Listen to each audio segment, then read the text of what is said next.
பொன்னியின் செல்வன் பாகம் 1 அத்தியாயம் 15 வானதியின் ஜாலம். இளைய பிராட்டி குந்தவை தேவியும் கொடும்பாளூர் இளவரசி வானதியும் ரதத்தில் ஏறி குடந்தை நகரை நோக்கி சென்றார்கள் அல்லவா?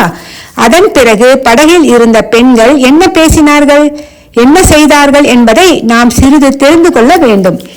அடியே தாரகை, இந்த கொடும்பாளூர் காரிக்கு வந்த யோகத்தை பாரடி. அவள் பேரில் நம் இளைய பிராட்டிக்கு என்னடி இவ்வளவு ஆசை என்றாள் ஒருத்தி. ஆசையுமில்லை ஒன்றுமில்லையடி வாரினி. 4 மாதமாக அந்த பெண் ஒரு மாதிரி கிறுக்கு பிடித்தவள் போல் இருக்கிறாள்.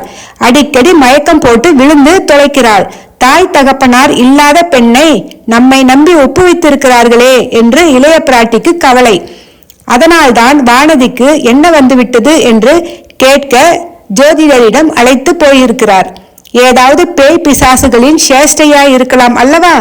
அப்படி இருந்தால் ஏதாவது மந்திரம் கிந்திரம் போட்டு ஓட்ட வேண்டும் அல்லவா என்றாள் தாரகை. பேயும் இல்லை பிசாசும் இல்லையடி. இவளை வந்து எந்த பிசாசு பிடிக்கப் போகிறது? இவளே 100 பிசாசை அடித்து ஓட்டி விடுவாளே என்றாள் வாரினி. வானதி மயக்கம் போட்டு விழுவது கூட பாசாங்குதானடி. இப்படியெல்லாம் செய்தால் மெதுவாக இளவரசரை தன் வலையில் போட்டு கொண்டு விடலாம் என்று அவளுடைய எண்ணம் என்றாள் இன்னொருத்தி. நிரவதி சொல்வதுதான் சரி. அது மட்டுமா, அன்றைக்கு தீபத்தட்டை கீழே போட்டாளே, அது கூட தன்னை அவர் கவனிக்க வேண்டும் என்பதற்காக செய்த காரியம்தான்.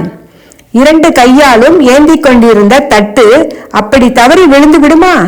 அல்லது நம் இளவரசர் என்ன புலியா கரடியா அவரை பார்த்து இவள் பயப்படுவதற்கு என்றாள் வாரினி. உடனே மூர்ச்சை போட்டு விழுந்து விட்டதாக பாசாங்கு செய்தாளே, அதற்கு எவ்வளவு கெட்டிக்காரத்தனம் வேண்டும் என்றாள் நிரவதி. அவள் செய்த ஜாலத்தை காட்டிலும் அந்த ஜாலத்தில் குந்தவை தேவியும் இளவரசரும் ஏமாந்து போனார்களே, அதுதான் பெரிய வேடிக்கை என்றாள் செந்திரு என்பவள். பொய்யும் புனை சுருட்டும் ஜாலமும் மாய்மாலமும் செய்கிறவர்களுக்குத்தான் இது காலம் என்றாள் மந்தாகினி என்பவள். யுத்தத்துக்கு புறப்பட்டான பிறகு இளவரசர் திரும்பி வந்து இந்த வானதியை பார்த்துவிட்டு போனாரே, இதைவிட என்னடி வேண்டும்? அவளுடைய மாயாஜாலம் எவ்வளவு தூரம் பறித்து விட்டது பார்த்தாயா என்றாள் வாரினி. அதெல்லாம் ஒன்றுமில்லை. இளவரசர் அவ்வளவு மேன்மையான குணம் உள்ளவர். ஒரு பெண் மயக்கம் போட்டு விழுந்து விட்டாள் என்றால் அவளை பார்த்து விசாரியாமல் போவாராடி. அதிலிருந்து நீ ஒன்றும் அர்த்தம் கற்பிக்க வேண்டாம் என்றாள் தாரகை. இளவரசரை பற்றி நீ சொல்வது உண்மைதான். அவரை போன்ற குணசாலி இந்த 17, 14 உலகத்திலும் வேறு யார் இருக்க முடியும்? கதைகளிலும் காவியங்களிலும் கூட கிடையாது. ஆனால் நான் சொல்கிறது வேறு. இவள் இந்த வானதி மயக்கம் போட்டு விழுந்தாலே, அது என்ன மயக்கம் தெரியுமா? அதை கேட்க ஜோதிடரிடமே போயிருக்க வேண்டியதில்லை. என்னை கேட்டிருந்தால் நானே சொல்லியிருப்பேன் என்றாள் வாரினி. அது என்ன மயக்கமடி? எங்களுக்குத்தான் சொல்லேன் என்றாள் செந்திரு. வாரினி செந்திருவின் காதோடு ஏதோ சொன்னாள். என்ன ரகசியம் சொன்னாள்? எங்களுக்கு தெரியக்கூடாதா என்று நிரவதி கேட்டாள். அது சாதாரண மயக்கமில்லையாம், மையல் மயக்கமாம் என்றாள் செந்திரு. உடனே எல்லோரும் கலகலவென்று சிரித்தார்கள். அதை கேட்டுவிட்டு நதிக்கரை மரங்களில் இருந்த பறவைகள் சடசடவென்று இறக்கையை அடித்துக்கொண்டு பறந்து சென்றன. நம் இளவரசர் இலங்கையிலிருந்து திரும்ப வந்தால் மறுபடியும் இவள் மாயப்பொடி போட பார்ப்பாள். அதற்கு நாம் இடம் கொடுத்து விடாமல் ஜாக்கிரதையாக இருக்க வேண்டும் என்று சொன்னாள் நிரவதி. இளவரசர் திரும்பி வருவதற்குள் இந்த வானதி பைத்தியம் பிடித்து பிதற்ற ஆரம்பிக்காவிட்டால் என் பெயர் தாரகை இல்லை, பெயரை தாடகை என்று மாற்றி வைத்துக் கொள்ளுகிறேன் என்றாள் தாரகை. அது கிடைக்கட்டுமடி. இளைய பிராட்டி சொல்லிவிட்டு போன காரியத்தை அவர் வருவதற்குள் செய்து வைக்க வேண்டாமா? வாங்களடி என்றாள் மந்தாகினி. பிறகு அப்பெண்களில் இருவர் படகின் அடியில் ஏற்கனவே சிறிது பெயர்ந்திருந்த ஒரு பலகையை பெயர்த்து எடுத்தார்கள்.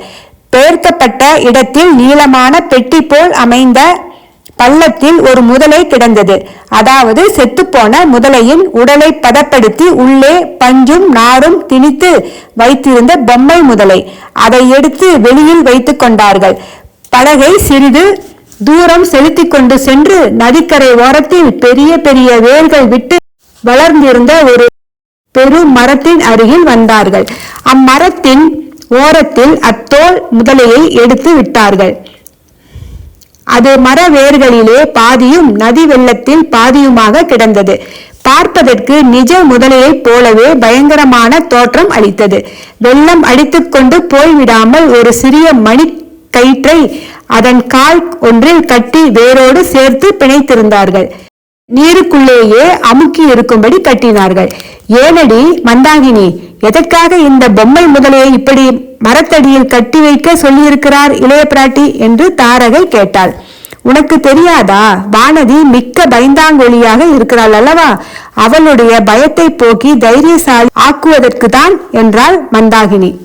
எல்லாவற்றையும் சேர்த்து பார்த்தால் வானதியை இளவரசருக்கு கல்யாணம் பண்ணி வைத்துவிட வேண்டும் என்றே குந்தவை தேவி உத்தேசித்திருக்கிறார் போலிருக்கிறது என்றாள் நிரவதி.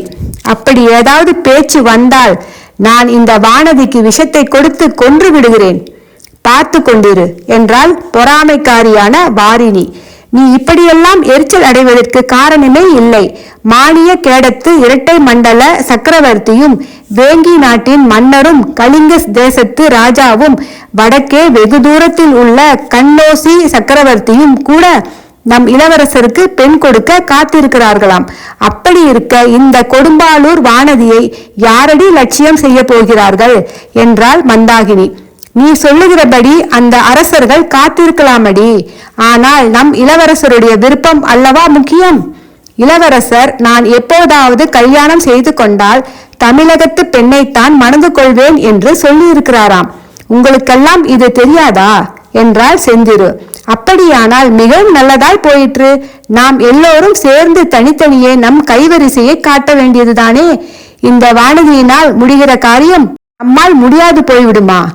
அவளிடம் உள்ள மாயப்பொடி நம்மிடமும் இல்லையா என்ன என்றாள் தாரகை. இப்படியெல்லாம் இந்த பெண்கள் பேசியதற்கு ஆதாரமான நிகழ்ச்சி என்னவென்பதை நேயர்களுக்கு இப்போது தெரிவிக்க விரும்புகிறோம். நன்றி.